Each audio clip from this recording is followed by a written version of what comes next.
Hey everyone, and welcome to VEDA Day 14. Today I thought I'd show you how I make my 2-ingredient bagels. Well, technically there is an egg wash involved, but the bagels itself is only 2 ingredients, so I'm sticking to what I just said. Also, when you Google 2-ingredient bagels, the recipe shows up, so I guess they're not including the egg wash either. So the measurements are really simple, which is really great about this recipe. It's basically a 1-to-1 ratio of non-fat, plain Greek yogurt and self-rising flour, and you mix it together. If you want to make about 8 bagels like I did, you're going to want to use 2 cups of each, and oh, look at that yogurt a-ploppin'. Real appetizing. After you've put the 2 ingredients into a big bowl, you're going to use a spatula to mix everything together until you get a shaggy dough. I don't know if what I had was shaggy, but my wrist was hurting, so decided to move on to the next step.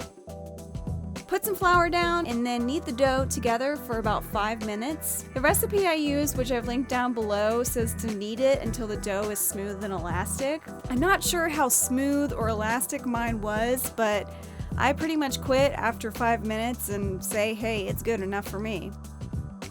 Make sure to really smack it afterwards.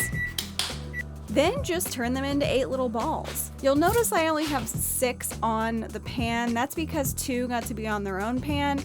Make sure that you also greased the pan and used either parchment paper or foil like I did. That way the bagels don't stick. Once you have your bagel balls, give those balls some holes. Now this part I'm not very good at, and though it was a little more successful, as you saw from the initial shots, I did have a few holeless bagels. Last time, none of them had a hole, so we've definitely improved this round.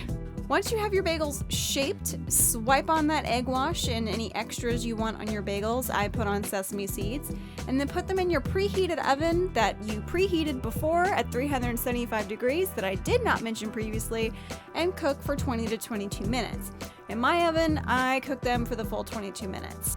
Now, I forgot one part. You are supposed to raise the heat to 450 degrees after baking them for that 22 minutes, and then at that raised heat you're supposed to leave them in for 3 to 4 minutes to make them more brown.